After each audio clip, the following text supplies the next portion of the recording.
What's up, y'all? It's Tyrese Haliburton here with BR Kicks, unboxing my Puma Hali 1.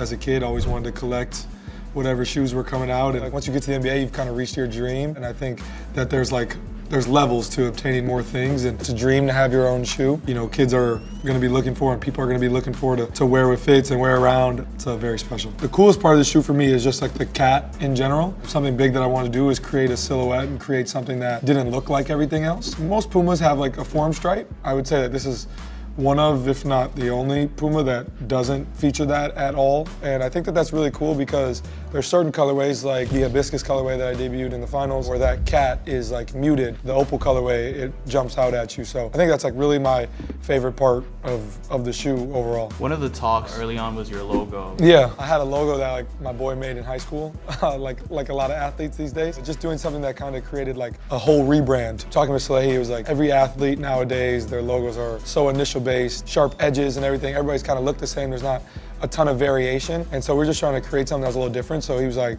you know, when you talk to the designer, like talk about doing things that are a little bit more abstract. When I saw this, my eyes kind of lit up right away because I knew right away that this was something that I really liked. Obviously, it still features my initials. There still is a T and an H, like you have to look to see it. But then there's two dots on the end, which to me represent Oshkosh, where I'm from, and the number 0. This is about creating the branding for me as a whole, and it's not just for sneakers, it's for clothing, hats, chains. It just looks really good on everything, honestly, so I love it. It's like so hard when you're sitting in these meetings. What are you looking for in a shoe? It's like I'm gonna give you the same answer that everybody's gonna give. I just want them to be light, I want them to be comfortable, I want the traction to be good. The lightweight part and the traction part, those are like the easier parts. Making a shoe that looks good, I think that's like a difficult task. And partnering with Salehi, being somebody who, you know, has a lot of experience in the footwear world, trying to create something that looked really good. And I feel like we kind of hit it out of the park. Just the way that they look can be worn in many different ways with many different things, and I feel like we did a really good job with that. Are there any details you want to point out that are related to the opal colorway? Yeah, I think hibiscus obviously being the first colorway that I wore, it's like a muted pink, right? It's like not so like in your face. Talking with Salehi, just trying to do something where we wanted the first color to be something that had a little bit more pop to it. Blue is a funny color to me because growing up, I didn't own anything blue. My rival high school back home is blue. Like it was like a no-no to wear blue, honestly, especially like this like royal blue. The first sneaker I ever put out is that color, is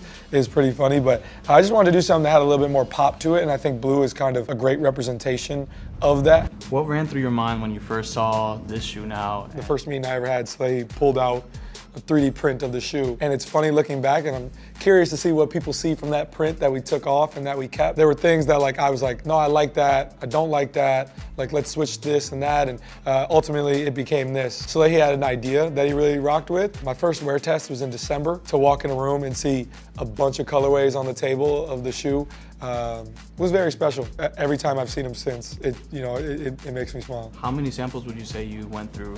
Really only, so I had a wear test in December, wore them, gave my notes. After they went back, tweaked some things, that was the pair I wore in the finals. It was only really one wear test. I was obsessed with the traction from like right away. And I always tell people this, like by far the best traction I've ever had on a basketball shoe.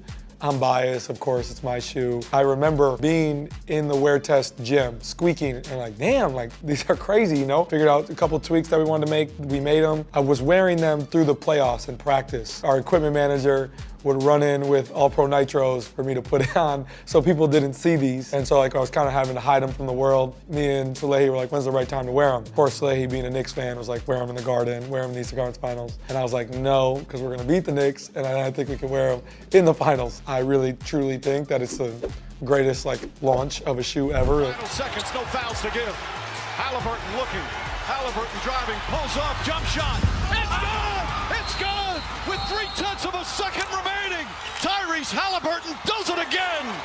Game winner in game 1 of the finals and debut of my signature sneakers, so yeah. Going back to the creative process, so you have someone that's experienced like Salehi. What was that dynamic working with him? I really enjoyed it. He's somebody who is really in tune with the culture, with sneaker culture, and so he knows trends, knows things that are kind of lasting forever, and I think that was kind of the big deal was Salehi designed it, it's my shoe, like we want to both really like it. I know he's a huge fan, I'm a huge fan of it, and I feel like that was what was important. I think where we differentiate sometimes is like he'll send me a color, and I'll be like, that's whack. I'll send him a color, and he'll be like, that's whack. Like if it was up to me, I would convince Puma to make 1,000,000 colors. You know what I'm saying? So like having as many of these is really cool to me, and I think there's a lot of flavors and a lot of things people will see in the future. This shoe obviously will be globally available soon. That includes NBA players that will probably line up and play against you. What do you think that means to you, and is there an edge that gives you? You know, I think there's always been like the joke of don't wear somebody's sneakers when you're playing against them.